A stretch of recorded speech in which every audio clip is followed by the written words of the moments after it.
आज हम लोग करने वाले हैं क्लास 7 एनसीईआरटी हिंदी बाल महाभारत कथा। आज जो हम लोग करेंगे वो चैप्टर का नाम है मायावी सरोवर। तो चैप्टर शुरू करने से पहले थोड़ा सा शब्द अर्थ समझ लेते हैं। अवधि का मतलब क्या होता है? समय सीमा। सुस्ताना मतलब बैठकर आराम करना। जलाशय तालाब को बोलते हैं। तरकश बाण रखने का जो पात्र होता है ना, उसे बोलते हैं।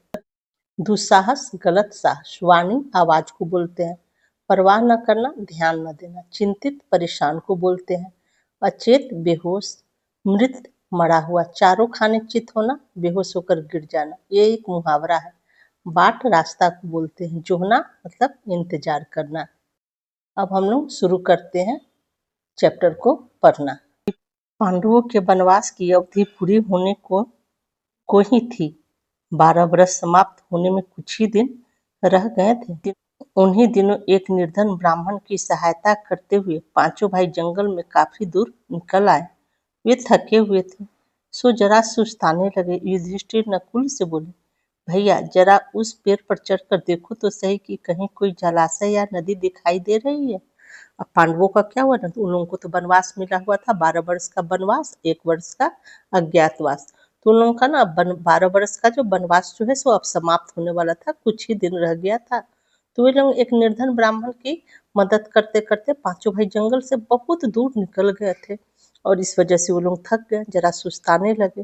तो युधिष्ठिर से नकुल क्या बोलते हैं, भैया जरा उस पेड़ पर चढ़कर देखो तो कहीं कोई जलाशय या नदी दिखाई दे रही है, क्योंकि उन लोगों को पानी पीना होगा, बहुत थक गए थे ना।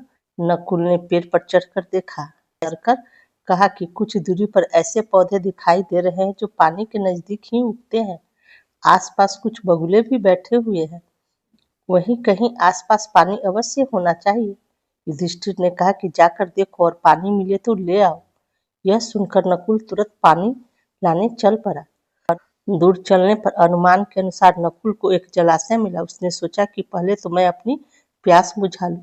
और क्या होता है, नकुल पेड़ पे चढ़ते हैं तो देखते हैं तो उन्हें ऐसा लगता है कि हाँ बगल में कहीं आसपास पानी होगा, क्योंकि पानी जहाँ पर होता है ना तो पानी के आसपास कुछ अलग तरह के पौधे होते हैं। तो उससे उनको समझ में आ रहा था कि जरूर वहाँ पानी होगा, तभी उस तरह का पौधा वहाँ दिखाई दे रहा है। और बगुला भी वहाँ बैठता है, पानी होता है, पानी में ही मछली होती है, तो बगुला को खाने के लिए तो मछली चाहिए होता है। तो इससे वो अनुमान नकुल का जो होता है वो सही होता है कि वहाँ पर पानी होगा। तो क्या करते हैं ना, नकुल वहाँ चले जाते हैं, अनुमान के अनुसार वहाँ वो चले जाते हैं। तो सही में वहाँ उन्हें एक जलाशय मिलता है। तो वो पहले सोचते हैं कि पहले मैं अपना प्यास बुझा लूँ, फिर तरकस में पानी भरकर भाइयों के लिए ले जाऊंगा। यह सोचकर उसने दोनों हाथों से अंजलि में पानी ले लिया और पीना ही चाहता था कि इतने में आवाज आई, माद्री के पुत्र तू साहस न करो, यह जलाशय मेरे अधीन है, तो यह पहले मेरे प्रश्नों का उत्तर दो, फिर पानी पियो।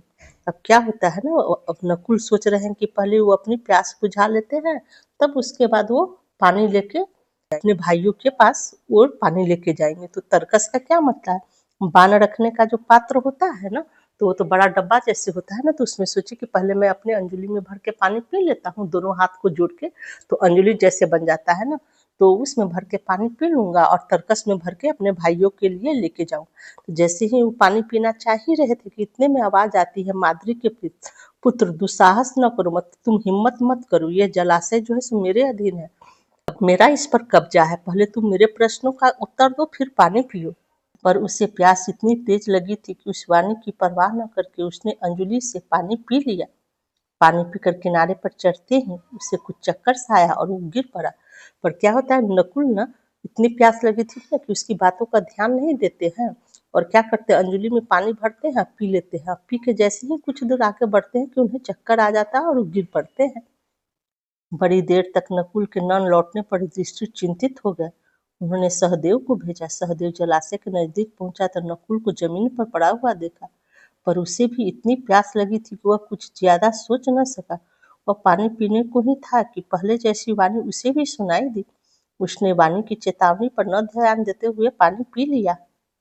जब नकुल सहदेव वहां पहुंचता है तो क्या देखता है कि भाई सही में नकुल जो है तो वहां पर बेहोश पड़ा हुआ है। लेकिन वो जैसे ही जलाशय के पास पहुंचता है ना, तो उसे भी प्यास बहुत तेज लगी होती है, तो वो भी बिना सोचे समझे वो भी पानी पीने के लिए जैसे वहाँ बढ़ता है, आगे बढ़ता है, तो ही फिर से आवाज़ सुनाई देती है और वो भी वही काम करता है जैसे कि नकुल ने किया था। वो भी बिना तब ध्यान देते हुए पानी पी लेता है और किनारे पे चढ़ते-चढ़ते वह अचेत होकर नकुल के पास ही गिर पड़ा और वो भी वैसे ही उसका भी सेम हाल हुआ, नकुल जैसा ही हुआ। वो भी चलते-चलते कुछ देर नकुल के पास ही अचेत होके गिर पड़ा, मतलब बेहोश होके गिर पड़ा। जब सहदेव भी बहुत देर तक नहीं लौटा तो युधिष्ठिर घबराकर अर्जुन से बोले, जाकर देखो तो उसके साथ कोई दुर्घटना तो नहीं हो गई। अर्जुन बड़ी तेजी से चला। तालाब के किनारे पर दोनों भाइयों को उसने मृत पड़े हुए देखा तो वह चौंक उठा। वह नहीं समझ पाया कि इनकी मृत्यु का क्या कारण है। यह सोचते हुए अर्जुन भी पानी पीने के लिए जलाशय में उतरा कि तभी उसे भी वही वाणी सुनाई दी, अर्जुन, मेरे प्रश्नों का उत्तर देने के बाद ही प्यास बुझा सकते हो। यह तालाब मेरा है, मेरी बात नहीं मानोगे तो तुम्हारा भी वही गति होगा जो तुम्हारे भाइयों को हुई है। जब सहदेव नहीं लौटते हैं तो युधिष्ठिर अर्जुन को भेजते हैं कि जाकर देखो क्या बात है। नकुल सहदेव अभी तक लौट के नहीं आए। तो अर्जुन भी उसी जलाशय की तरफ आगे बढ़ते हैं। तब वहां पर जाते हैं तो देखते क्या है कि उनका दोनों भाई ना वहां पर मृत पड़ा पड़ा हुआ है। और तभी फिर अर्जुन भी वही काम करते हैं। पानी पीने के लिए जैसे वो जलाशय के पास पहुंचते हैं तो फिर वही आवाज सुनाई देती है कि अर्जुन, मेरे प्रश्नों का उत्तर दो तभी तुम प्यास बुझा सकती हो। तालाब मेरा है, इस पर मेरा अधिकार है और तुम अगर मेरे प्रश्न का जवाब नहीं दोगे तो तुम्हारी भी वही गति होगी जो तुम्हारे भाइयों की हुई है। तुम्हारी भी वही गति का क्या मतलब, तुम्हारा भी वही हाल होगा जो तुम्हारे भाइयों का हुआ है। अर्जुन यह सुनकर गुस्से से भर गया। उसने बाण छोड़ना शुरू कर दिया। जिधर से आवाज सुनाई देती थी उसी ओर निशाना लगाकर वह तीर चलाता, किंतु बाण का कोई असर नहीं हुआ। अर्जुन क्या करता है ना कि जिधर से आवाज सुनाई देती है ना उसी साइड तीर चलाना शुरू कर देता है, लेकिन तीर चलाने से भी कोई असर नहीं होता है। अपने बाणों को बेकार होते देख अर्जुन की क्रोध की सीमा न रही। उसने सोचा, पहले अपनी तो प्यास ही बुझा लूं, फिर लड़ लिया जाएगा। यह सोचकर अर्जुन जलाशय में उतरकर पानी पी लिया। किनारे आते आते चारों खाने चित होकर गिर पड़ा। अर्जुन जब देखता है कितना बाण चलाने के बाद भी कोई असर नहीं हो रहा है तो अर्जुन को काफी गुस्सा आ रहा था। फिर सोचा कि पहले मैं पानी पी के अपनी प्यास बुझाता हूँ, फिर लड़ाई लड़ी जाएगी। और इतना सोच के अर्जुन क्या करता है, पानी पी लेता है और पानी पीते ही वो भी चारों खाने चित्त होकर गिर पड़ता है। उधर बाट जोते जोते युधिष्ठिर बड़े व्याकुल हो उठे। भीमसेन से चिंतित स्वर में बोले, भैया भीमसेन, देखो तो अर्जुन भी नहीं लौटा। जरा तुम ही जाकर तलाश करो कि तीनों भाइयों की को क्या हो गया है। जब अर्जुन भी लौट के नहीं आते तो युधिष्ठिर को और चिंता बढ़ जाती है। तो भीम को भेजते हैं, बोलते हैं जाकर देखो कि तीनों भाइयों को क्या हो गया कि अभी तक लौट के नहीं आए। युधिष्ठिर की आज्ञा मानकर भीमसेन तेजी से जलाशय की ओर बढ़ा। तालाब के किनारे पे देखा कि तीनों भाई मरे पड़े हुए हैं। सोचा यह किसी यक्ष की करतूत मालूम होती है, जरा पानी पी लूं फिर देखता हूँ। यह सोचकर भीमसेन तालाब में उतरना ही चाहता था कि फिर वही आवाज आई, मुझे रोकने वाला तू कौन है। कहता हुआ भीमसेन बेधड़क तालाब में उतर गया और पानी भी पी लिया। पानी पीते ही अपने भाइयों की तरह वह भी वहीं ढेर हो गया। युधिष्ठिर अकेले बैठे घबराने लगे और सोचने लगे कि बड़े आश्चर्य की बात है कि कोई भी अब तक नहीं लौटा। आखिर भाइयों को हो क्या गया, क्या कारण है कि अभी तक वे लौटे नहीं। जल की खोज में वे जंगल में इधर उधर भटक तो नहीं गए। मैं ही चलकर देखूं कि क्या बात है। अब युधिष्ठिर की आज्ञा मानकर भीमसेन जो है बहुत तेजी से तालाब की ओर जाते हैं। तो तालाब के पास पहुंचते तो देखते क्या है, तीनों भाई वहां मरे पड़े हुए हैं। तो भीम को समझ में आता है जरूर हो ना हो यह किसी यक्ष की करतूत होगी, या किसी यक्ष की करतूत होगी। तो जरा फिर वो सोचते हैं कि जरा पानी पी लेता हूँ फिर देखता हूँ कि ये हाल तीनों भाइयों का किसने किया।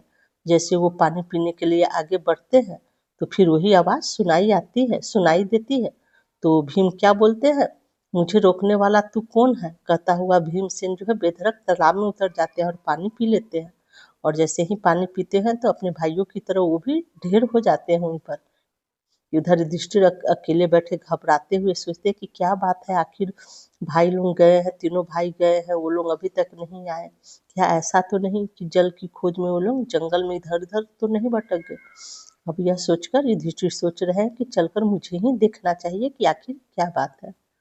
तो ये चैप्टर यहीं पर समाप्त होता है। इस चैप्टर का क्वेश्चन आंसर आपको वीडियो के डिस्क्रिप्शन में डाल दिया जाएगा।